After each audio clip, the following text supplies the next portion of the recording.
Howdy, everybody. Ugh. Blech, blech, blech. Blech. Yeah, I think you know where this is headed. It's our episode on Disgust. This is a Josh pick way back in the day. This is March 2019. And I thought initially, well, what in the world are we going to talk about with Disgust? I'm not sure I get this one, Josh. But he knew, as he always does, that there was something more to it than meets the eye. And he was right. So check it out and learn all about Disgust right here, right now. Blech. Welcome to Stuff You Should Know, a production of iHeartRadio.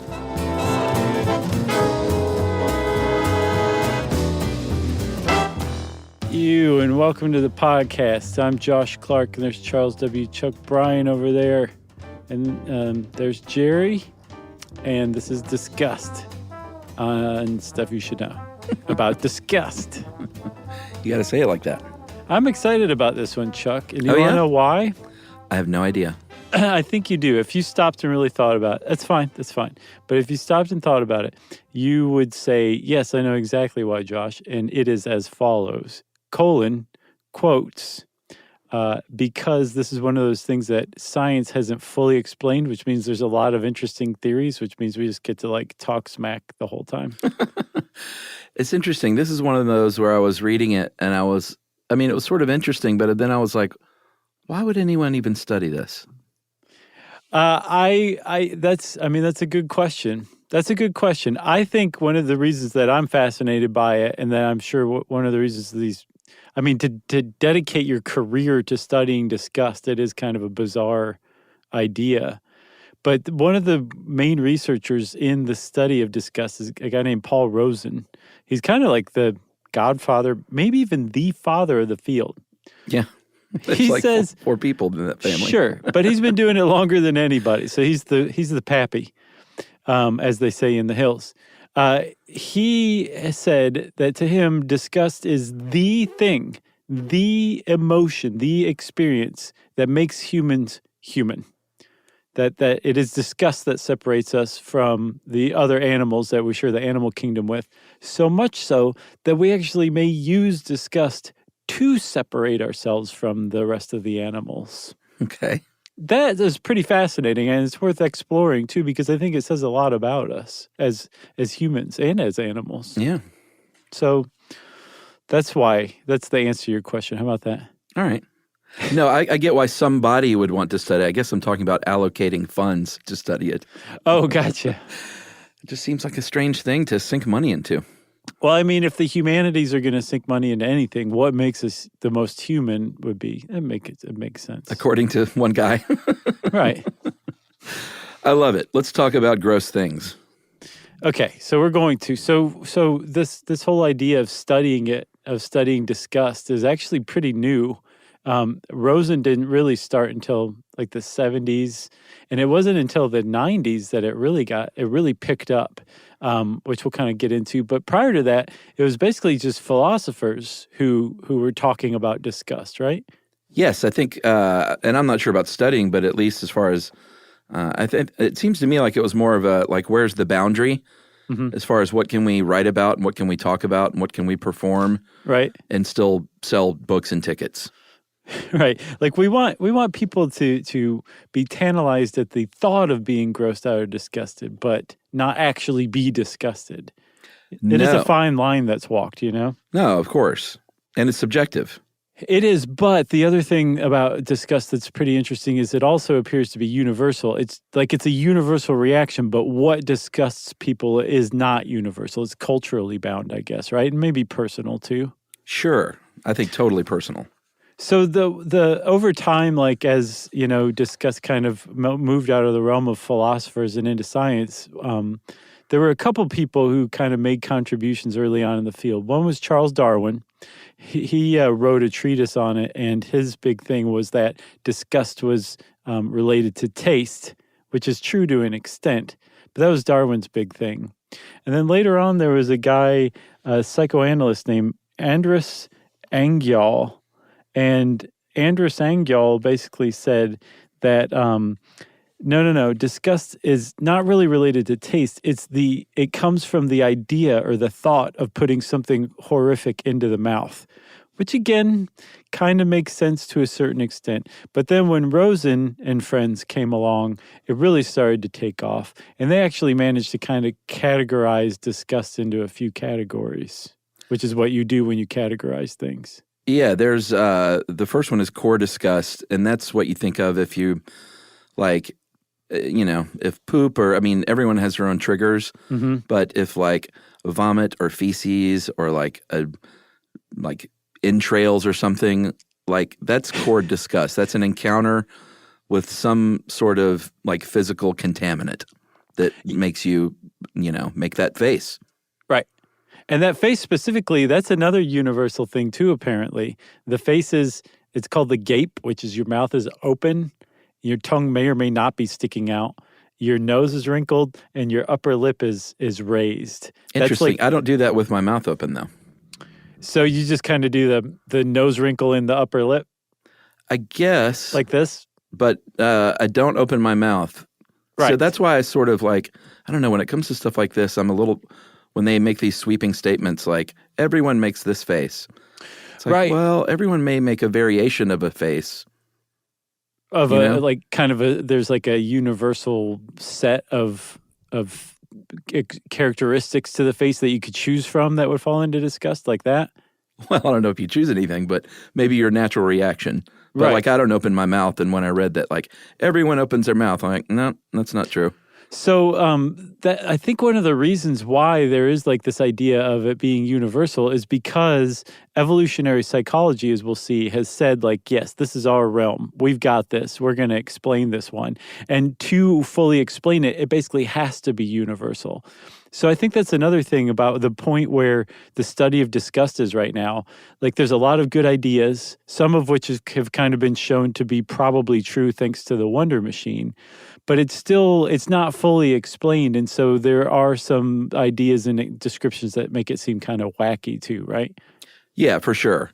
That second kind of disgust, getting back to that, was animal nature disgust, which is apparently these are things that anything that reminds us that we're really animals. And there could be a wide range of things there, from like some people think people eating with their hands is disgusting. Mm-hmm. And I think that would qualify under animal nature because like you're eating like an animal, let's say. Sex, and we'll get into that more later, but apparently there's a baseline disgust for sex, which I'm not so sure about that one either. And then hygiene is another one. Poor hygiene is the animal nature disgust. Yeah, and another one is the like you said, entrails, something that's called the body envelope, the ideal body envelope being violated, whether it's like there's a deformity or there is like some sort of like a open wound or something like that. They think that this whole animal nature thing, that all these things remind us that we are animals, and that disgust can be triggered by that reminder that we are in fact animals, which is kind of weird, but we'll get into explanations for that later. I can't wait. That's right. And the final one is moral disgust, which, and this is one where, you can be disgusted with someone's behavior or, disgusted with like something a politician does, or disgusted with racism or bigotry, something like that. Right. And that one makes like the least amount of sense if you think about it. Like, the first two are just kind of like, all right, we're like, it's animal related. We might have issues with being animals, so we're kind of disgusted by ourselves at the thought that we're animals. Maybe it's a bit more of a stretch than that core disgust. Like, core disgust makes this most sense out of all of them. Agreed? Yeah. And I don't even think that the moral disgust, I think that's a different type of thing altogether. So that other people have proposed that like they're like, some people have said, well, English speakers are just misusing the word disgust. They're That's actually talking right. Well, they've done studies of people in the Wonder Machine, that shows that the region of the brain, the anterior insula, that usually lights up when you're shown a picture of like dog poop and said you're going to eat this. Your anterior insula lights up. That same region lights up when people are disgusted with other people morally. Yeah. Like remember the ultimatum game? I don't remember. It used to come up all the time back in the day in our episodes. Oh yeah. But so if somebody was given a really, really low offer, a take it or leave it offer that was so low and so unfair that the person said, I'm just leaving it. I actually don't want this free money because I find it insulting. That same part of the brain that is triggered by like fecal disgust is also triggered, which supports the idea that there actually is a moral dimension to disgust and that we experience it in the same way. Yeah. That's interesting. It is interesting, but it is like it's the most tenuous of those three, I think. So the way this all started out, there are a bunch of theories, but it makes sense that it might have been sort of an offshoot of distaste, which is, your body is conditioned, thanks to, evolution, to if you eat something that's bitter or rotten, like your taste instinct is to throw it out and get rid of it, and it's a defense mechanism to save your life. And so the idea is that disgust developed out of that, and that it's just simply an evolutionary trait that could have, saved Tuk-Tuk's life, however many years ago. Yeah, and there's evidence apparently that this distaste, which is basically an involuntary reaction, is like dropping something that's hot. Like you don't stop and think like, wow, this cooking pan is about 550 degrees Fahrenheit, and then you drop it. I should probably drop it. Like you just drop the pan. Distaste is the same exact thing, and they've actually seen it elsewhere in the animal kingdom. So we've probably experienced distaste since before we were humans, and it's just spitting something out that doesn't seem right in an effort to, I guess, keep the body from becoming polluted with disease, right? And they think that distaste somehow became a behavior that was laid over this, disgust was a behavior that became laid over this existing structure of distaste. Yeah, and that's interesting to me because that means that it becomes all of a sudden, it's not like you have to eat poop to be disgusted. Right. Like the mere sight of poop now can disgust somebody. Yes. And that just happened over time, I think. So that is why Rosen says this is like disgust is the defining characteristic of humanity, because they suspect that other animals, at the very least, almost all other animals, don't have the cognitive capacity to use their imagination to imagine themselves eating poop and being disgusted by it as a result, right? So that's why they say disgust separates humans from animals, because it requires imagination to go from an involuntary reaction of spitting out food to not even getting to the point where the food is in your mouth. You can imagine that you would have that reaction and experience the emotion of disgust, so you don't have to go through that process, that actually very dangerous process of eating something rotten to figure out that you shouldn't be eating it. You can imagine it beforehand, and that's the function that disgust, at least core disgust, provides humanity. It advances us. We don't have to learn through trial and error over and over again not to eat rotting meat. We just know on some very basic level that is a disgusting thing to do, and we have a reaction to it. All right, you want to take a break? Yep. All right, everyone. We're going to be right back right after this with more Disgust.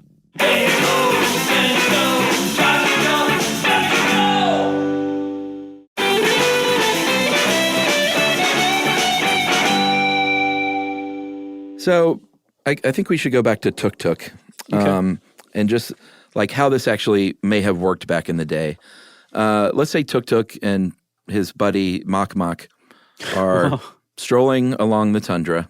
You know, Chuck, after 11 years, I am surprised that we have a new character, and I am very pleased. That's great. Mak? Yeah. Well, don't get used to him, because Mak he's about to die. Poor Mak. So Tuk-Tuk and Mak are walking along the tundra. They find an old dead antelope, and Mak is like, well, this doesn't smell great, but I tell you what, I'm going to eat this thing because I don't have this genetic trait because my mom ate this stuff and it's fine. And Tuk-Tuk's like, I don't know, my friend. It looks and smells gross. I do have this genetic trait, so I'm going to pass on that. So Mok-Mok's like, you're a sucker. I'm going to chow down on this rotten antelope. Right. And then Mok-Mok gets sick and dies before Mok-Mok can have any babies. And then if this happens thousands and tens of thousands of times over a huge population, you can see how over time it would be like any physical evolutionary trait that might evolve over time. And all of a sudden, Tuk-Tuk's family is thriving today in the United States, all healthy descendants of Tuk-Tuk, and Mok-Mok is long gone.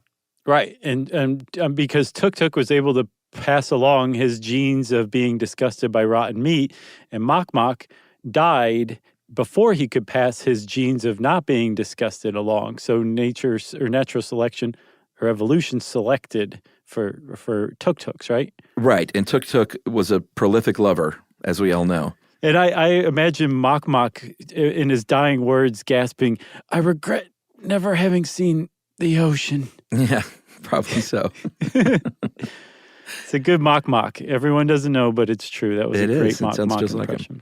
So, Chuck, that's the evolutionary psychology basis for explaining how disgust came along and was passed along, right? And it makes sense on a very basic level.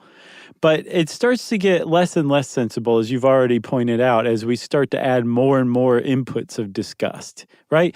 Like, yes, it makes sense that either somehow the idea of not eating meat was passed along either genetically, or even you could say Tuk-Tuk went back to the hunter-gatherer tribe and said, hey, let me tell you what happened to Mok-Mok. It was crazy. He ate some rancid antelope, which I guess we all kind of thought was okay up to this point. But let me tell you, steer clear of the rancid antelope. You don't want to have anything to do with that because it just killed Mok-Mok. And everyone trusting Tuk-Tuk and not just assuming that he hit Mok-Mok with a rock or something out in the wilderness and left him to die, that he actually did die from eating antelope. This became passed along. This is another way it could have happened. And that this like ancient knowledge, we just lost where the ancient knowledge came from that was actually Tuk-Tuk seeing Mok-Mok die. And instead it just became something that we came to think of as like instinct over time. You just don't eat rancid meat. But really what it is, rather than being passed along genetically, it was a meme, an idea that was passed along generation to generation. And it became so ingrained that we just confuse it for genes or instinct as well, which is another explanation of it. But both of them have like an evolutionary component to it for sure. Yeah, and then over time, that even changes to where, like, it's not like humans. Like, let's talk about a human body then, like a dead human body, a corpse. Let me get my poking stick. Well, you probably wouldn't poke it because your evolutionary instinct is to probably just stay away from that body. Well, that's what the stick is for. And it's not just because, like, well, it may be partially because a dead body just might creep someone out. But there's also an evolutionary basis to avoid that body, get it out of the house, and bury it because it may have been diseased. And they've even done studies. There was a study in 2004 in Biology Letters, which is the greatest teen science mag out there. Tiger Beat in biological sciences. So Biology Letters said that they did a study where they found the images of objects that held what was called a potential disease threat were rated as more disgusting. So this is just the idea that, again, because of evolution, we have trained ourselves to avoid somebody who looks sick. Okay. Now, we get to another big chink in the armor, if you ask me. Where did we get the idea that a body caused disease and that you could become polluted by some weird magical transference of this disease by handling or coming in close contact with the body? Like pre-germ theory? Pre-germ theory. Germ theory is very new. Yeah. It's about 150 years old, almost on the nose. We're talking about people's aversion to dead bodies and corpses for eons before that, hundreds of years, if not thousands and thousands of years, right? Well, maybe even more. Like, what if, like, I mean, what if someone just going, like back in the day were people like, oh, that's great. Come here and give me some sugar. Right. Or were people always sort of repulsed by that?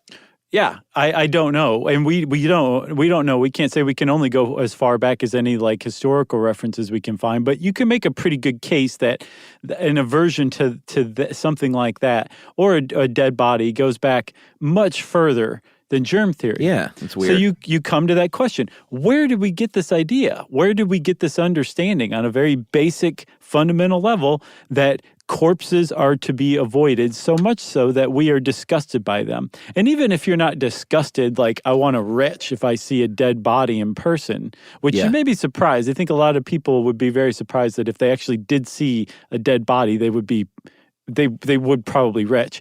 It depends on what's going on. The state it's in, if it's eviscerated or something like that, or the smell, I think also too.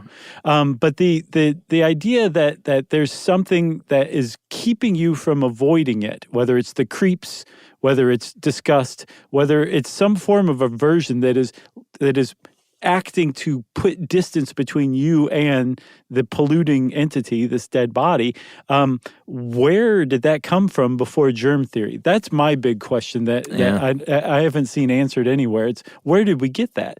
Again, was it somebody handled the dead body and like became directly sick from it so obviously that even like Tuk could say, yes, the dead body caused this, so we should steer clear of hanging out around dead bodies? Or was there some sort of awareness on a very basic level that we haven't figured out how to explain yet, that kept generations and generations of humans relatively healthy before the advent of germ theory and our understanding of it? It is a bit of a mind experiment. It is. Like perhaps the very sound of someone very ill and hawking up, phlegm sounds gross. Right. But like you say though, before germ theory, before they knew that was sickness or that made someone sick, maybe people were like, oh, come in here and do that in my face. I love that sound. Right. But it just doesn't seem likely. It's like ASMR to me. I don't know, man. It's very hard to wrap your head around. And also, if you remember in our Great Stink episode, right prior to germ theory, there was miasma theory, which was the smell of something directly polluted you and made you sick. Well, it wasn't maybe that associated with it. But even that, it's like, so, okay, what made you think that the smell? What makes you think that a dead body, which in and of itself isn't giving off any actual signals, that it will make you sick if it's decayed enough and you like interact with it?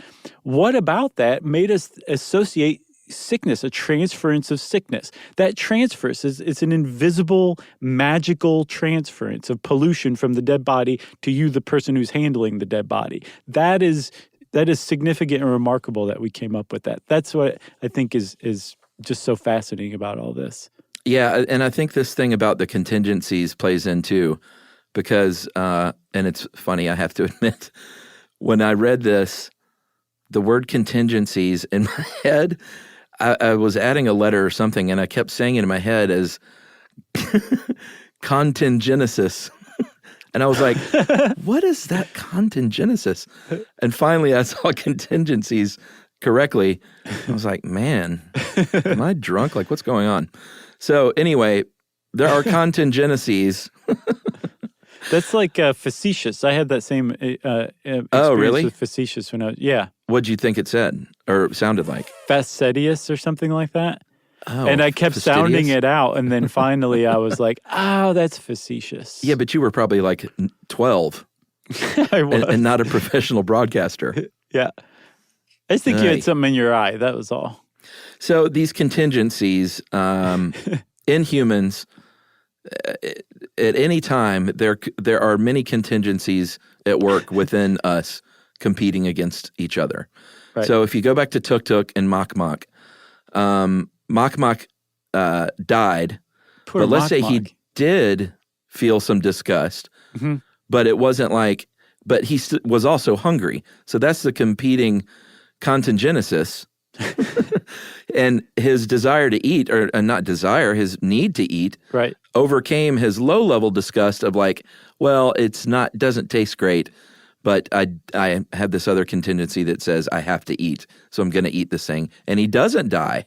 Right. Then it's a little more complicated. It is more complicated, and if you step back and think about it evolutionarily, it would make way more sense for us to not maintain a sense of disgust and be able to eat like rancid meat, and then instead learn like basically develop a gut biome that will kill any bacteria or decay that could make us sick, so that we could have like that many more things that are available for us to eat when we're hard up. That makes way more sense through natural selection and evolution than learning to not eat something. And I think that's sort of the thing too, though. Like the winning contingency is ultimately going to be the one that it makes you more fit for replication, right? Right. So or not replication, but sure. For cloning, self cloning. So but yes, so if you have more available food that you can gain energy from in the environment, that would make more sense to adapt to that rather than to adapt an aversion to a potential food source, right? So that's one question. And then you can also kind of lay that right over sex as well, too, right? So this explanation of why we might be averse, why we have competing contingencies for sex, right? Like you want to be attracted to your mate because you're a person you find attractive is probably going to be a good match for you reproductive wise. Right. And especially if they smell good. Right. And then, yes. And then if you are trying to reproduce with somebody you're disgusted by, they might not be a good match reproductive-wise. Evolutionarily, it makes sense. That's some mental gymnastics right there. To me, it makes more sense to just say, here's an example of evolution screwing us up, of natural selection screwing us up. We developed an ability to feel disgusted by sex because it reminds us that we're animals. And so we're missing out on sex, or at least deriving pleasure from sex, because we are possibly disgusted by the act of sex if we step back and think about it in the right way. Right. You see what I'm saying? Sure. So there's a lot of holes here, which is why, I've got both of my 6-shooters. I'm about to start shooting them in the air out of glee because it's been a while since we had an episode like this. Yeah, another thing that I found interesting too from this was the mere reaction. Apparently, most people open their mouths. I keep mine shut. But regardless, we all have a disgust reaction. I guess if you don't, then you're probably a serial killer. Like if you saw someone like open up and smell like rotten meat and literally just kept this stone face and we're like, that smells really bad. Like they're clearly sociopaths. Right. And that's what Rosen was saying. That's why disgust is it's the defining human characteristic, because that person would seem non-human in that sense. They'd be a robot kind of. Yeah, but so if people make this face, like that is the cue. Like, you don't even need to smell the milk. If I walk in the kitchen and Emily pours some milk and I was going to say I see it clump out of the thing, but that wouldn't count. Like, if I see Emily just smell the milk, she makes her disgust face. I don't need to smell it. No, but why is it that there is 100% chance that Emily or anyone else is smelling who will say, "Ugh, smell this"? Yeah, I never do. Like, no, that's okay. Thanks for the warning with the wrinkled nose and raised upper lip. I know, but when you're married, it's like, no, seriously, I smelled it. Like, you have to smell it. Right? Like, no, I don't want to smell it. I've suffered. So that becomes like all of a sudden something that like bonds communities together and cultures together even. Right, but which is another, okay, so then we get to the explanation or the moral explanation of disgust, of how seeing somebody involved in cheating or some sort of unfairness or racism or just some really antisocial violating behavior that you experience disgust. At the very least, people use the word disgust. I'm disgusted by that. And make the face. I mean, maybe it is the same thing. So that's what that one Wonder Machine study said. And the other way that they backed it up, there's a really interesting article by Rosen, Jonathan Haidt, who actually was a contributor in our Super Stuff Guide to Happiness, if you'll remember. And then a guy named Macaulay. What is Clark Macaulay? They're kind of like this big three triad in the study of disgust. They're known as the only three. There's a couple others, but yeah, kind of. But they, in this paper, they basically say, okay, so you get the Wonder Machine evidence suggesting that our actual brain, the part of our brain responsible for experiencing disgust, is lighting up when somebody gives us an unfair offer of money. That's one thing. But also they go around the world and say that in Japan, in Spain, in Portugal, all over the world, whatever that society or language's, culture's word is for disgust, they routinely use it to describe things like the experience of seeing somebody hold poop up to their mouth, and the experience of being treated unfairly or seeing somebody racist. So it's not just people in English misusing an English word, disgust, which means actually bad taste in older Middle English. There is some sort of moral component to disgust, it seems like. Well, even the word distasteful, like, is rooted in the word taste. Right. And that's a similar thing too. Like, behavior can be distasteful, and rotten antelope can be distasteful. Exactly. Yeah. Especially if he's a real jerk. Right. The other interesting thing about the work that Jonathan Haidt did was this, tying it to political ideology. Jeez, what is wrong with me today? I thought that was super interesting because they did research and they found that people who are more sensitive to disgust and tend to be more socially conservative, and that can be exploited. So. Right. When you go to a major news outlet that may be conservative, that is why you are more likely to see photos of unwashed or sick immigrants approaching the border, and not like pictures of like the handsomest, most fit immigrant approaching the border, because that will, at least according to this study, they have a higher, more powerful emotion of disgust. Right. It's hijacking your ability to experience moral disgust, because apparently it's really, really easy to come up and poke, to push a person's disgust buttons. And from what the study says is that this happens a lot, way more than we're cognizant of. And that if we can make ourselves cognizant of it, we could actually defend against it a little more. Yeah, I mean, they're not going to, Fox News isn't going to put the guy that looks like... You said it. You said it.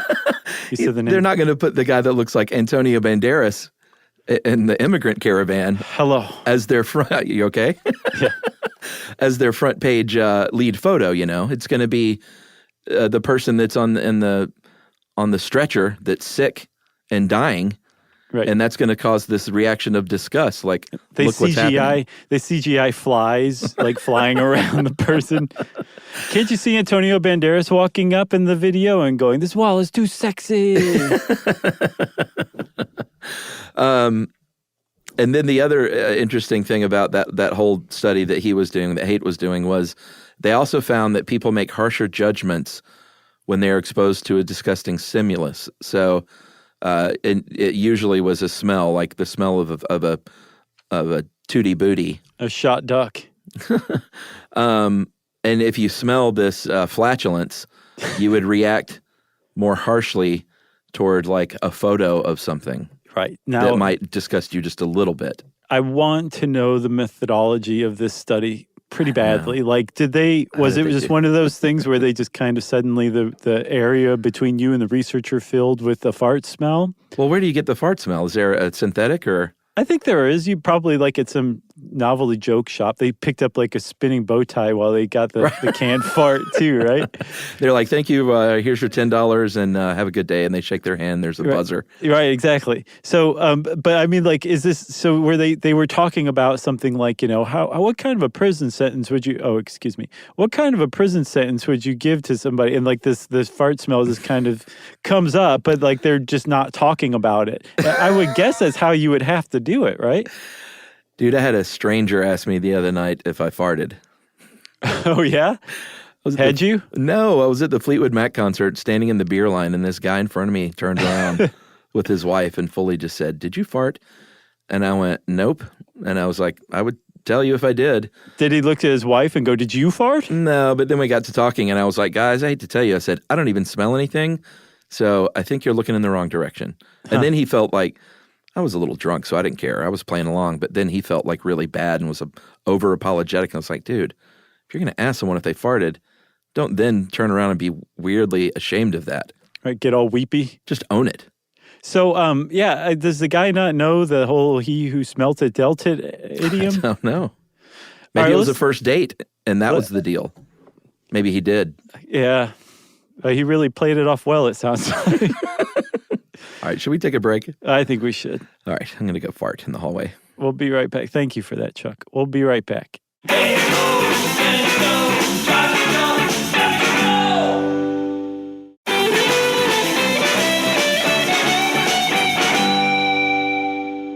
All right, it's back. Chuck is back now. Everything's fine in here. Mm-hmm. And we are still talking about disgust. Let's just kind of go over this real quick one more time, okay? So we started out with this mechanism of distaste, mm-hmm. Where we like involuntarily spit something out that's gross. That occurs elsewhere in the animal kingdom. And then over time, we figured out how to create a new adaptation, a new behavior that is overlaid over that same brain circuitry where we spit something out, and we call that disgust. And it originally started out as an aversion to things like poop and vomit and that kind of stuff. And then that evolved even further because at some point we said, we're better than animals, and I don't like to be reminded of an animal.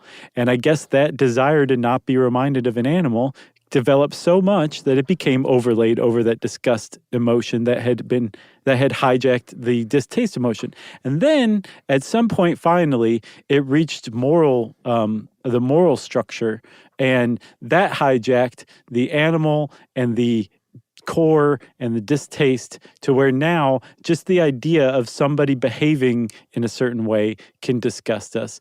And the whole thing that really kind of changed and made it human was the addition of imagination and symbolism to these ideas so that we didn't even have to taste or smell or see anything anymore. Just thinking about this kind of stuff could disgust us. And that's where we're at in disgust research. And that's where we're at in the podcast too, frankly. Wow. That's a nice recap. Thank you. All right. So culturally, it depends on where you are in the world and what you might be disgusted by. So while it is universal, it's not like every single thing is universal. People eat things in some parts of the world that other parts of the world might think are disgusting. Mm-hmm. And that, again, is a thing that basically says, I'm a part of this family, I'm a part of this culture, I'm a part of this group. The fact that, like, I'll eat eyeballs right out of a fish. Mm-hmm. Right out of a fish's head, just scoop it out and eat it. Right. I might think that's disgusting, but that's not like necessarily like taboos are not the same in cultures all over the world. Yeah, whether it's food, apparently they think maybe even, cannibalism, obviously. Some cultures don't view incest as taboo as other cultures do. So some of the things that we would think would be universally disgusting aren't universally disgusting. And the whole idea of food, too, shows that you can learn to not find something disgusting or never find it disgusting at all because you were just raised in a culture that eats this food and values it. But to somebody else from outside of the culture, when they see that food, they are disgusted by it. So yeah, there's a lot of lack of universality in disgust that we might assume would be there that actually isn't. Yeah, I mean, vegetarianism and veganism is a perfect example. Someone can eat meat until they're in their mid-20s, and then all of a sudden switch to veganism, and a year later, the mere sight of meat might disgust them, mm-hmm. whereas the year before they were chowing down on it. Which I would guess that's just like you restructuring your brain circuitry, basically, right? Yeah, I think so, probably. I mean, that would make sense. But so something that never disgusted you before can become genuinely disgusted. Or the other way around. Uh-huh. I imagine. Well, yeah, I mean, you can learn to eat other cultures' foods that you were disgusted by previously. And I know people that were vegan that eat meat now. Right, yeah. You can also learn to eat broccoli over time. Broccoli's good. It's not, though. It really is. Roast it in the oven, delish. Okay, I will give you that roasted broccoli is okay, but if it's steamed or just like floppy in any way, shape, or form, I've had bad experiences with it over the years. It sounds like someone's overcooking your broccoli. Not anymore, but yes, I think Shouldn't Mom be and floppy. Dad used to overcook it quite a bit. Yeah, I go for al dente when it comes to most vegetables. Yeah, but Like- roasted is good. Mushy is a food quality that kind of disgusts me. Mm-hmm. So food preparation is important. Like, I know we're just kind of kidding about the broccoli, but like No. let's say an eggplant or a squash. Mm-hmm. If you cook that thing till it's really mushy, it's really gross to me. But I will totally eat an eggplant if it's nice and firm. Yeah. I mean, texture is enormous with it. It also affects taste too, which doesn't make any sense except for like it's part of the experience of it, right? Yeah, but true disgust happens for me, I think. It's not just like I Like don't spit it out? prefer that. Like mushy food really, really grosses me out. Well, there's something that Ed actually hit upon early on in this is that like disgust it goes around our conscious thought, right? Yeah. Like you're not like, this broccoli is not to my preference. It is way too floppy and mushy, and I'd prefer to not have it in my mouth anymore. So blah, and you spit it out, and it just falls back onto your plate. Instead, you put it in your mouth, especially if you're not expecting it to be mushy, and you start chewing that's it the like worst. you expect it to be good. Your reaction, without even thinking, is going to be spit it out, probably. And you might not actually spit it out, but that will be your first reaction, and you might have to stop yourself, like bring your napkin up to your mouth or whatever. And that's one of the things that like really kind of is a hallmark characteristic of disgust. When it is experienced, it goes around our intellect and our conscious thought. It's a basic reaction. Yeah, and it can also get out of hand as far as if the idea is that at its root we're trying to avoid disease and dying. Mm-hmm. We've all heard of cases, phobias really, that developed and pathologies out of fear of germs or dirt or cleanliness. Anyone who's ever seen the great movie Safe by Todd Haynes, that was a movie about that, where this woman sort of slowly unwinds and eventually ends up in a community where everyone is obsessed with this kind of compulsive cleanliness. Who's the woman? It's Julianne Moore. I haven't seen that yet. Is it pretty good? It was great. I mean, it's a long time ago. So it's like in the early 90s, I think. Okay. Like some of her earlier work. Right. But that's just an example of how that can happen and how it can get out of hand until basically you have a compulsive disorder that may have started out of a legit environmental like disgust reaction to disease.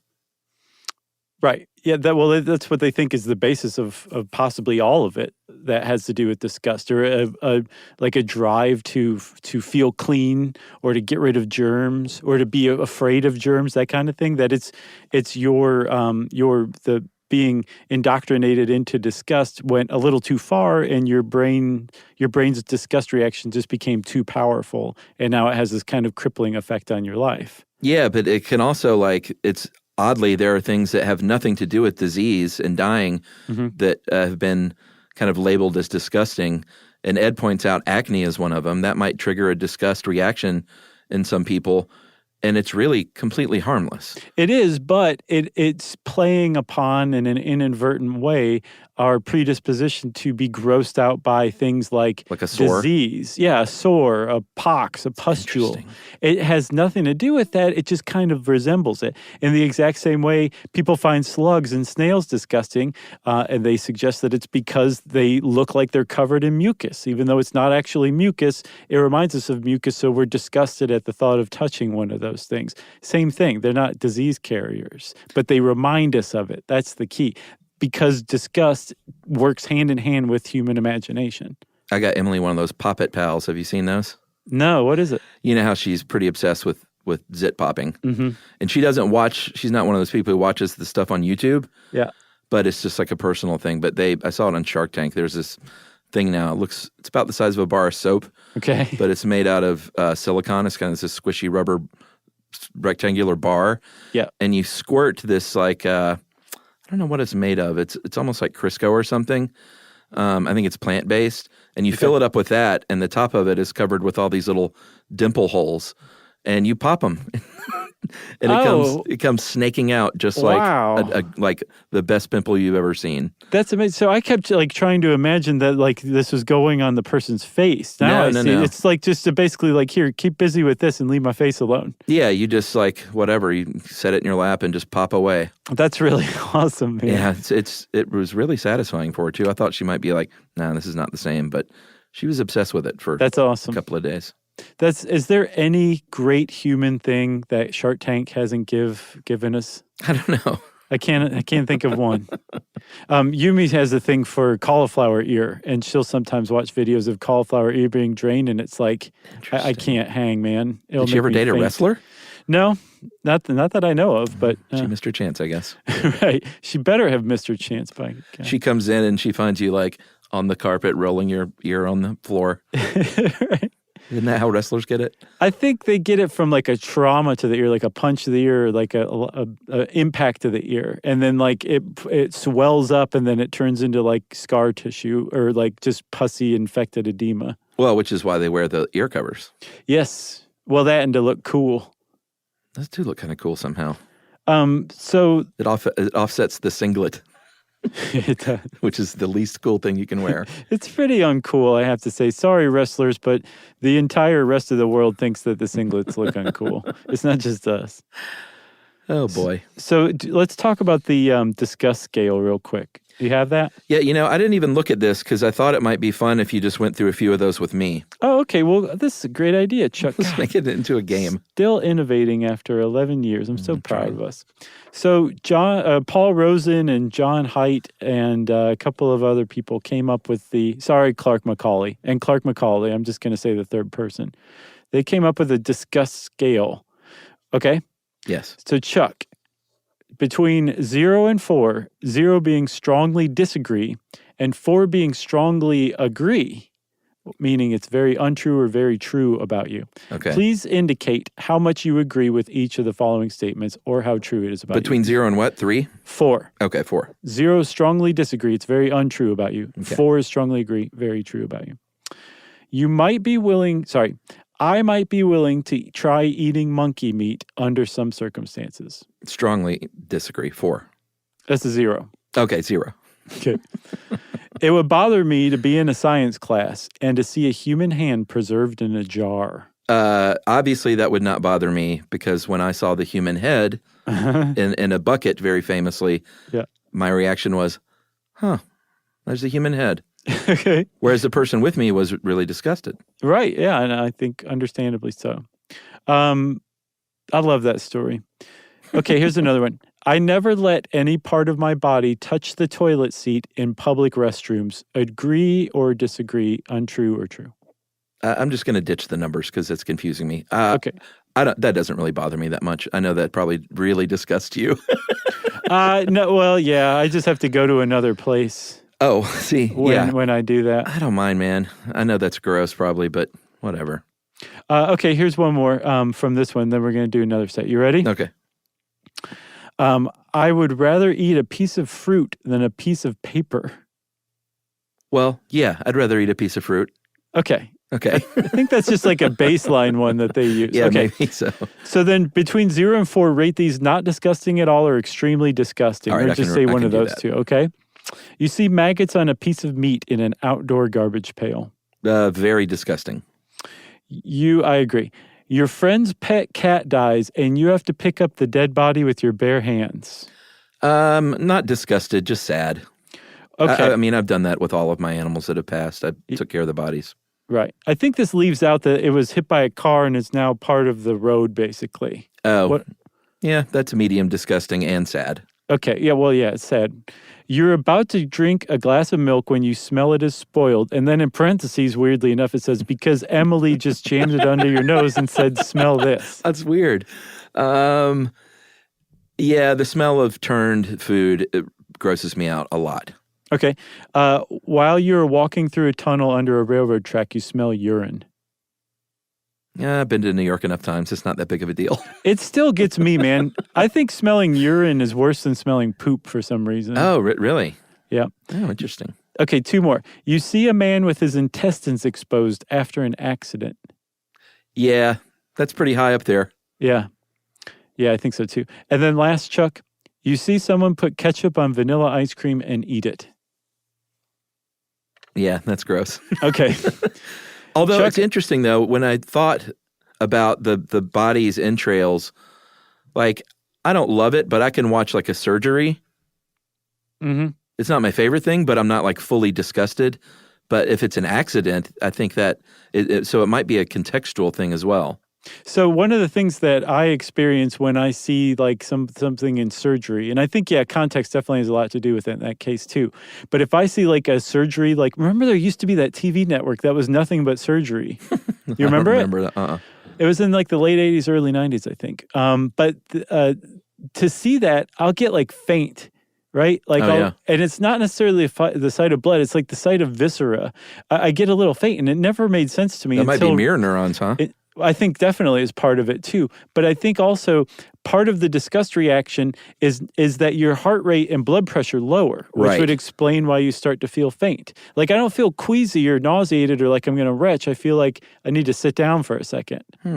Which is, I guess, is still part of the disgust reaction. It just isn't the nausea version of it. But it's still revulsion, but a weird fainty version. So in the med school sitcom that we star in, when they pull the sheet back, you start saying, "I don't feel too good, guys," and we're like, "Yeah, you're so funny," and then all of a sudden you hit the deck. I think the way I would play it is even more straightforward, where my eyes just go up in the back of my head and I fall backward. In response to the sheet being pulled. It's a good move. I can't wait for that movie to come out. Yeah. You got anything else? I don't think so. I'd be surprised if you did. We've gone on for a good 6-7 minutes beyond when we should have stopped. I like that game aspect of that one. That was fun. Oh, your score, by the way, indicates that you do experience disgust from time to time. I'm not a serial killer. No. And I don't know if you guys heard or not, but Jerry also gave her answers as well. That's right. If you want to know more about disgust, you can just go look at some weird stuff on the internet. It's out there for you. And since I said that, it's time for listener mail. I'm going to call this one of the many dyslexia emails we got. Those are really rolling in from people who have overcome dyslexia and adults living with dyslexia. Yep. So this one is from a fellow Atlantan named Audrey Short. She says this: "Hey guys, I have dyslexia, and I was so happy to hear you talking about my learning disability. I was diagnosed when I was about 10 and went to the Schenck School in Atlanta, which is specifically for children with dyslexia. In fact, she sent in a follow-up email just to clarify that. We learned how to read and write using a technique called Orton and Gillingham. When I left after the 4th grade, I could actually read. More importantly, I loved to read and devoured every book I could get my hands on. While I graduated top of my class, I had to work twice as hard as my classmates to keep up with the required readings and homework. My peers seemed to think that my extra time I received for exams was the reason I did so well, not the countless hours and late nights I spent learning the material. While this bullying did affect me, it did not discourage me from pursuing education at college. I attended Miami University in Ohio, graduating this May with a 3.99 GPA in biochemistry and physics. Wow. I plan to attend a PhD program at Harvard or UC Berkeley. I'm not saying this to brag, but to tell other children with dyslexia to keep trying. I know so many students are afraid to ask for extra time or accommodations because they don't want to be bullied or stand out.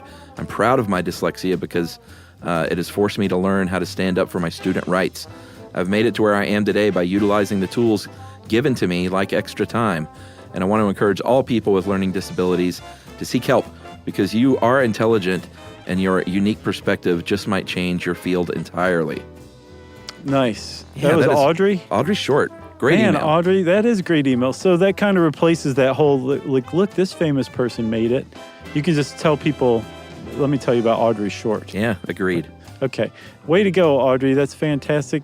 Congratulations early on graduating with a 3.99. Man, that's impressive.